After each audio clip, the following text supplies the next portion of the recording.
announcement of Holly's next fight and a card that we're putting on April. So first of all, I'd like to introduce Skip Sayer from Laguna Development, and I'd also like to thank Laguna Development and everybody, Jerry, Kevin, for always welcoming us back here. So this is our second home here, and it's great to be back at live here at Route 66. Skip Sayer. Thank you, Lenny. On behalf of everyone at Laguna Development of Route 66 Casino Hotel, I want to welcome everybody again to Legends Theater. I think we did our first fight with Holm and Fresquez Productions and Mike Winklejohn back in 2010. And we did some boxing events until Holly moved on to MMA, and many of you, perhaps most of you, have been there throughout that ride, and it's been a great ride. And then we saw Holly make her MMA debut right here in this room, and we're excited to be the official viewing party for the Holly Holm Miesha Tate fight on March 5th here in Legends Theater. And as Lenny alluded to, our next live event will be on Saturday, April 2nd with Fresquez Productions, and Holly will be here, and details on that card will be forthcoming. So we'll be looking forward to welcome you all back soon, and we'll do a press conference on that event as well. But in the meantime, our sponsorship with Holly, it's been rewarding. It's been great over the past 6 years. We're obviously excited about March 5th. Tickets are currently on sale for that pay-per-view event, and we look forward to seeing you all then. Thank you. Thank you, Skip. And thank you again all the media and the fans for coming out. You know, we've been here all these years, and we've I've stood up here and told you all to enjoy what you were seeing, that you were watching history in the making, and it's really great to see. See, I told you so. But it's really just very great experience. It's a great wave, and it's just so unbelievable. It's really so. First up, I'd like to call up Mike Winklejohn, a great trainer, Gym of the Year, in my book, Trainer of the Year, and just the all-around great person. Mike Winklejohn.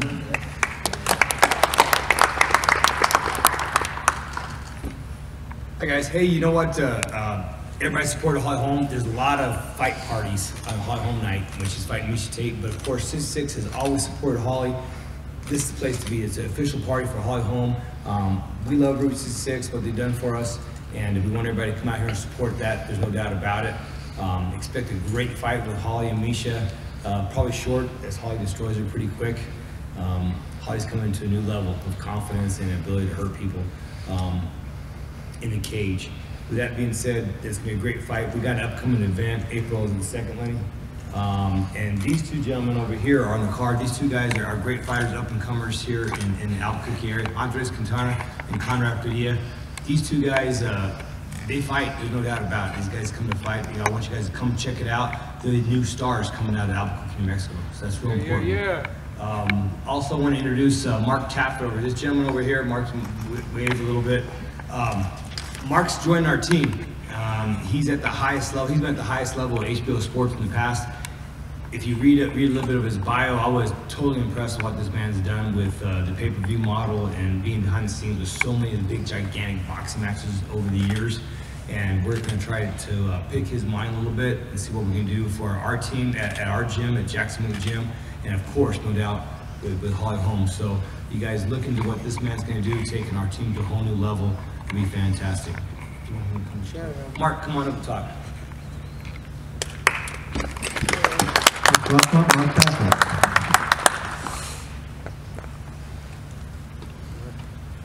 Thank you. Well, I had a great 25 years at HBO Sports and boxing, but I feel like a reborn little kid again. And I'm humbled by the opportunity to work with Lenny and Mike and Holly and Jeff and the whole team, Team Holly Holm and the team back at the gym. You folks in Albuquerque know just how good it is and how wonderful it is to have Holly representing this city in her position in the sport. What I've seen in a short few days here really is remarkable. I mean, all I keep saying to myself is home, sweet home. And that's what it feels like when you're here. It's a wonderful thing. You know, it has to start from somewhere and everybody has their base. And it's always good to come back to it, and she's got an incredible support system behind her, and the sky's the limit for her. And I'm very fortunate to have the opportunity to be a small part of it, and I hope to see all of you and speak with you more in the future. And I want Holly and Jeff and these two gentlemen here to know that I'm going to put at least 150, if not 200% of myself into this, and it's going to be a fun ride, and Holly Holm is going to make her mark on the world in a big way in 2016, so thank you very much. Get me all tense watching a fight first. It doesn't matter how many times I watch a fight after it's over, I'm still like this. It's like, chill out, you already know what happens.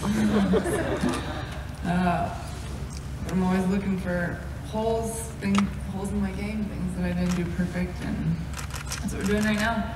Perfecting some of the things that I didn't do just right in that fight, and yes, it was awesome, it turned out in my favor, and everything that we worked on panned out in the fight, but there's things to perfect, things to get better at, and that's what we're working on for this next fight.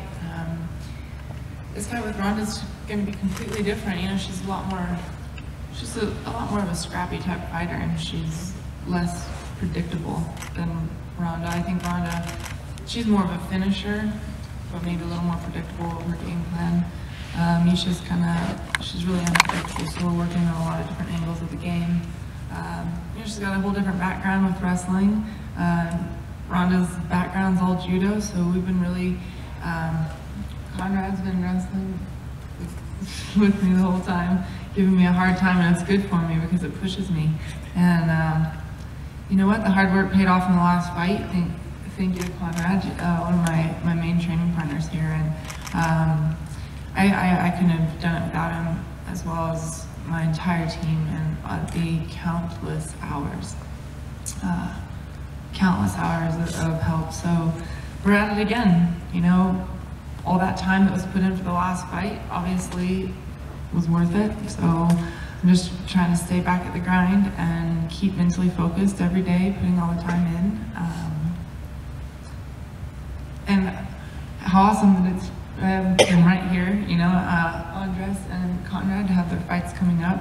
I'm super excited. I love having local fights here, and obviously that's a big passion of mine. That's where the majority of my career was. So I'm so excited to still be able to be here and be part of a lot of the local events that are going on, and be with, especially with my teammates that you know, we work hard together, and their little piece of you gets in there when they get in there to fight. And I'm just training away, just at the grind, and if you guys have any questions, just fire away.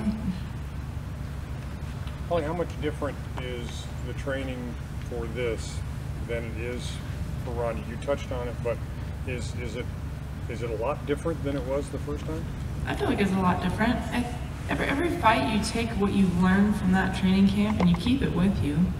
The way we say it is just more tools in the toolbox. You know, I'm not going to let go of everything that I learned training for Ronda, but they are very different styles. And yes, there's a completely different game plan for this.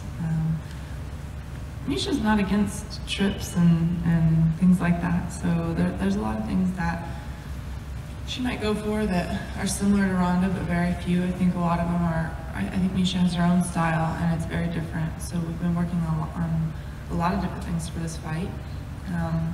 Knowing that I have the confidence of everything that I learned from the last fight, that in case I get in those situations, I'll be ready for it, you know.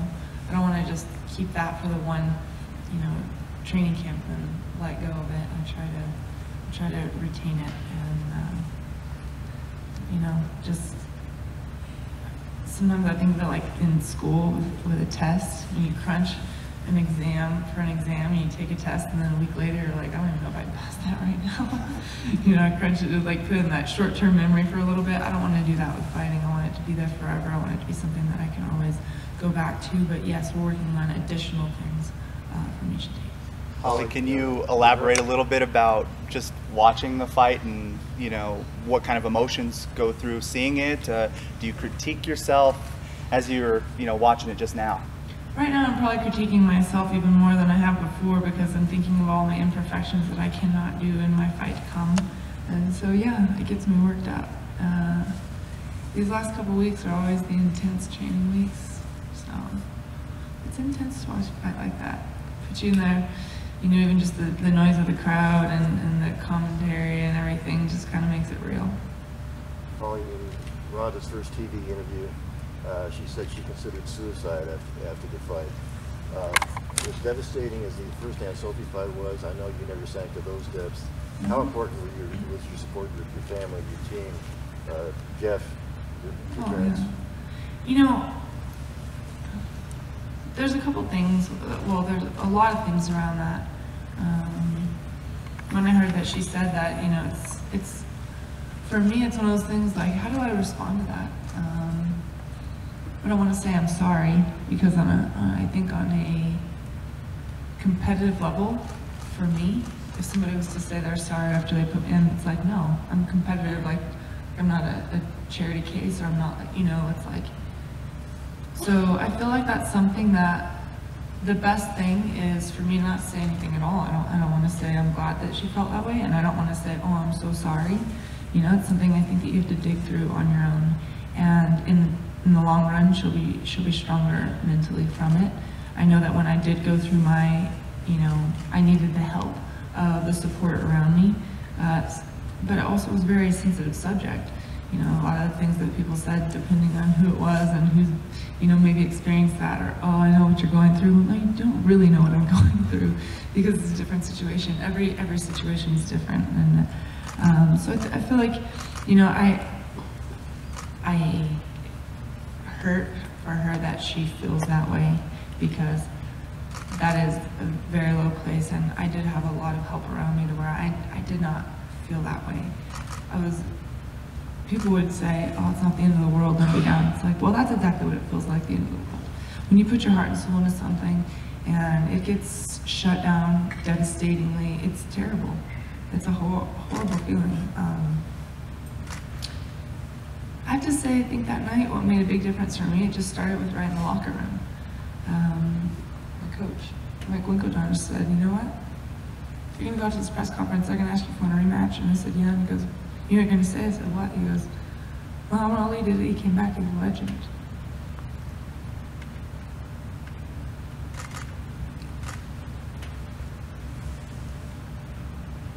Well, Dana White said after the fight, after you beat Rousey, that your life would change. So has your life changed? Things around me somewhat have changed, but I feel like I have not changed. I've had to adapt to certain things. I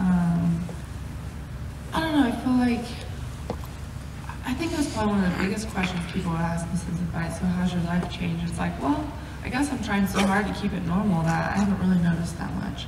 I've been really busy. That's probably the biggest thing I can feel is just I'm really busy. Running around and trying to balance things, but I'm okay saying no to things. And I know that I need that for balance, to keep a good mental edge, to keep a good balance, to keep a good, I need a little bit of simplicity in my life, and so I feel like, yeah, some of it's changed, and a lot of people say, oh, you know, do people run into you all the time? And yeah, it's heightened now, but everybody in Albuquerque's always supported. You know, all the love I've always felt from Albuquerque all the time. So, and things are a little more intense. I mean, I didn't go to New York and be walking down Times Square and people say, hey, Holly, good job in your fight. I'm like, I'm in Times Square, this is awkward. You know? So those things are kind of different, but not necessarily, I don't feel like life has changed. I had a victory in a fight, and that was one of the best moments of my life, but I don't want to define my entire career or my life on one moment. I want to keep going forward, and I think that's the biggest difference. I think people think that maybe I feel like, oh, I've made it, and so I must just feel so different. It's like, well, the belt doesn't mean anything if I don't retain it on March 5th. So I go to the gym every day like I'm fighting for it for the first time. Holly, how you and Miesha Tate, you guys are working on the movie. How close did you guys get as far as to hanging out and stuff like that? And did you kind of suspect that we probably gonna beat each other pretty soon here? You know, we knew that it was a possibility to meet, and actually, I thought maybe I'd meet her before I met Ronda. I thought maybe that's the way it would go. Who would have thought? I mean, before I met her, when I met her, I had already had the Ronda fight for like 24 hours, so that was kind of awkward because she had the fight, they gave me the fight, and I went to physically be involved for a fight scene interview with her. So obviously we were professional about it, and we talked a little bit about it, just, you know, big elephant in the room, let's just get it out there so it's not awkward all weekend. And you know, she just, hey, congratulations with the title shot. Obviously I wish it was me, but what are you gonna do? Obviously you're gonna take it. I would if the opportunity was for me, and that was about it. I said, you know, I'm sorry it's not your opportunity, but I'm taking it. I'm pumped about it. I'm going with it, and you know, who knows? Maybe we'll meet soon. And I think things in that aspect have changed a lot. Everybody was kind of, I think there's like that assumption that I was just gonna lose the fight. Like, oh well, after Holly's fight, then Miesha can fight for the title again. Well, what if there's a different champion there, you know? So things have changed a little bit in that aspect. I've seen her since then. We just worked on the movie. Everything was fine. We had a good time. Chris Cyborg, awesome. Got to get to know her, and we just had a movie scene and went back. And I have no animosity towards her at all, but I'm definitely still going for the victory. Did you guys get to spend any time together outside of filming, or was it pretty quick? I think you had mentioned a while back that you guys got to go run the stairs, the rocky stairs, or yeah, one thing, you know, they had a van that was going, and Cyborg and I were talking. Jeff and I were just kind of chit-chatting and thought, well, yeah, we'll just have them drive us over there. We'll go get some lunch, whatever, in between stuff. And everybody just said, well, hey, you want to go, you want to go, you want to go? So all three of us were on that bus, you know, and I'm thinking, these could be girls that want to fight soon, but hey, let's have fun for the day, you know? I have a lot of respect for all the girls that are in this sport. I have respect for every fighter that is in this sport or any other type of, you know, competitive martial arts. So there's just a different kind of appreciation I think you have, a different understanding you have of those people. So it's easy to get along with them. You share a common interest and a common passion. You just have to be able to let that out and really focus on the victory still. I know she's coming for the gold, and so I'm not, you know, looking past that at all. The fight scene, of course, was choreographed, but did you get any kind of feel for how physical she is, or what a fight with her might be like? You know, I guess you can really feel how big they are next to you, how small they are, how, you know, kind of where they stand. I think everybody has a certain feel for sure. And it was choreographed, and there was a couple parts in there that her and I looked at each other. We were like we're not gonna do that. This doesn't go at all. So we kind of changed a few things, you know, we didn't want to be disrespectful. We're like, so this really would like never happen. Can we just transition the fight scene in this way? So actually we kind of got creative together and worked with some things. So yeah, we're being very physical with each other. You know, we're in the clinch. We kind of threw each other down to the mat a couple times. But of course you're kind of going light, so you're not really feeling like the 100% go. So you don't get the real feel of it, but you can get a little bit of a feel. How different has this camp felt, considering the UFC is not trying to break records for attendance this time? The date hasn't been moved, and you have Conor McGregor on the card, so you don't really need to sell anything. He can talk. Yeah, you can always look it up to Conor to talk for everybody else, so that's easy. But, you know, this training camp is completely different. It's just, there's a lot of emotion for the last fight. I don't know, I think I cried every day my last training camp. Probably this one's like maybe every other day. Maybe just because I knew I made it through the last one, so some days I feel a little better. But you know what, it's just kind of a reminder that my emotion's still there, my passion's 100% ready. What'd you think? Miesha had sent out some tweets kind of thanking you and thanking the team for kind of sticking up for her and saying, hey, we should fight her rather than wait around for a future Ronda fight. Just your thoughts on when she did do that, or if you knew about that. I really don't follow a lot of social media. I don't read a ton, but I know that when I first started with UFC, when I first signed with UFC, Miesha was very vocal. She's a very vocal fighter anyway.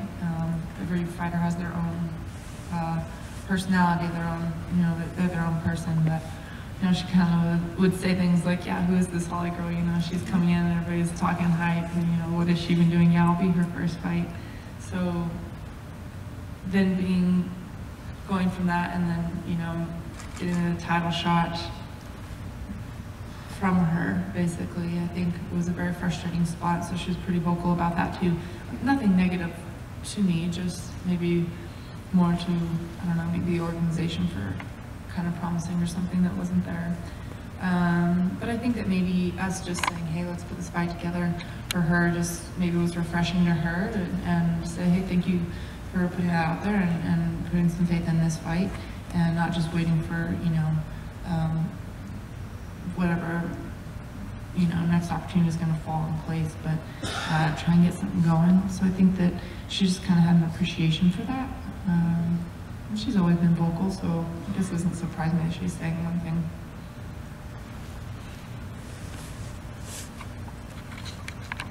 All right, I'm done. We're going to talk the awesome fighters coming up, and the fight that's going to be right here in April. So we're going to start with Andres.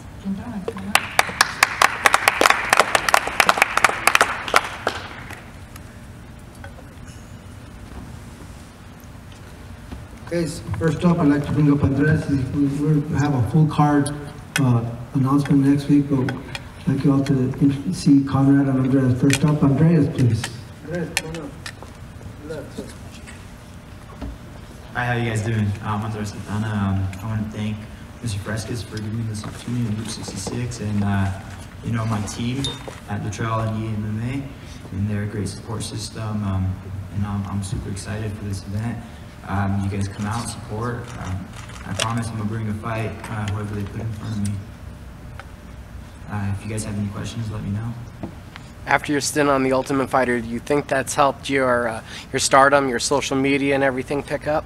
Yeah, after The Ultimate Fighter, I did get a lot of followers. You know, it was a tough loss. I mean, I wish it would have gone a different way. You know, I just felt like I should trust my MMA game more instead of kind of being one-dimensional. I mean, yeah, I went into the clinch and I attempted a few takedowns, but nothing as much as I would have liked, you know. And then how do you feel now coming off of the win in Roswell in your hometown? You know, I felt great. Kind of felt like I kind of had a monkey in my back, even though I went up on weight. You know, I just wanted to get back in there, you know, as soon as I could. You know, I was down for a little bit. You know, I felt like I got pushed back a couple fights. You know, especially being televised, everyone was able to see that fight. You know, so. It is what it is, but yeah, I feel great, I'm ready, and I feel back to my old self. What do you take away from that experience on The Ultimate Fighter? You know, even though it was one and done, just what do you take away from it that you can kind of use as motivation looking towards the future, man? Yeah, on The Ultimate Fighter is really stressful, so I mean, it kind of gave me a lot of appreciation to have a lot more freedom whenever I do fight, especially here in my hometown, and it was a great experience. Yeah, I got to see how everyone, all the stardom was, and you know, if I do make it to that level, which I should be planning to make it to that level, what to expect, I guess you could say. So I mean, I hope I'm there soon, sooner rather than later. Thank you, guys. Okay, our main event for that night. We've already got two guys belling him, so I guess he's got the spot to wrap here. And been a great help, like Holly said, great help to Holly and our whole camp. Conrad, coming up, say a couple words, please.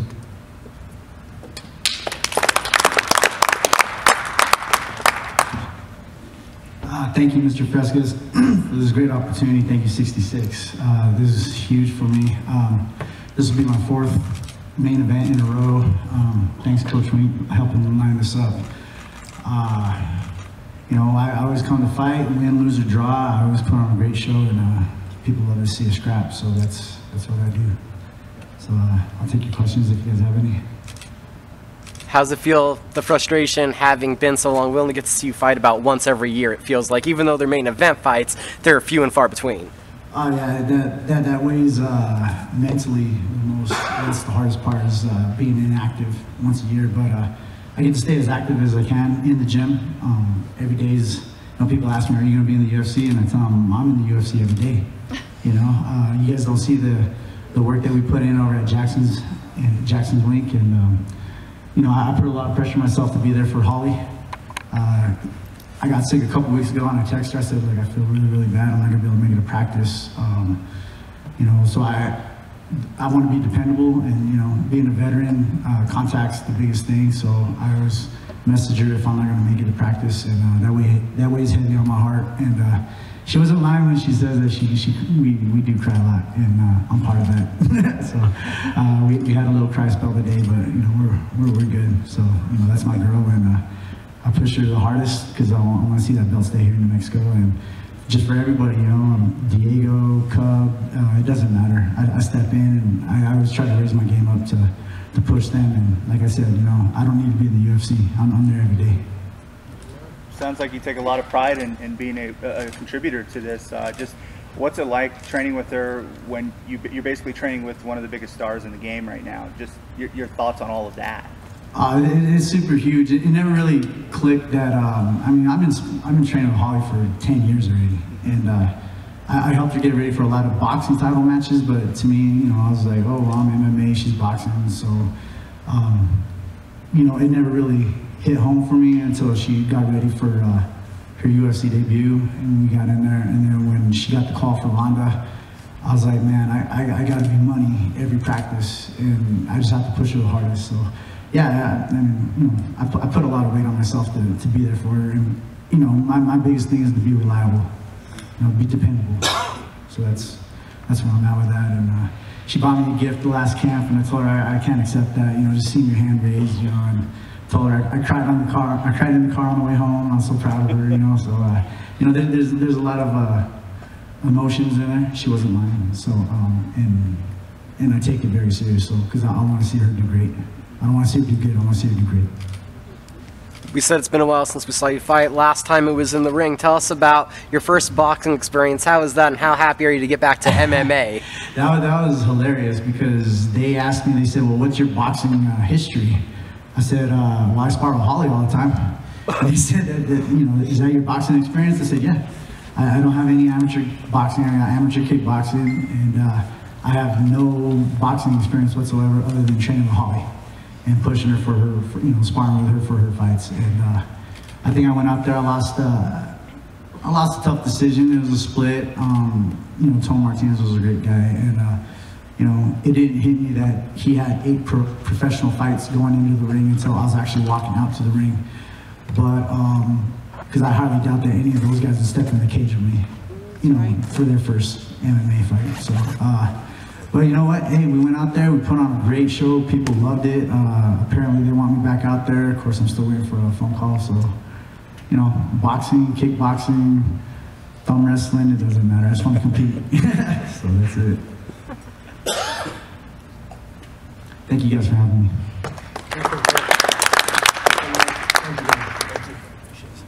Get him, Conrad. Take a picture, please.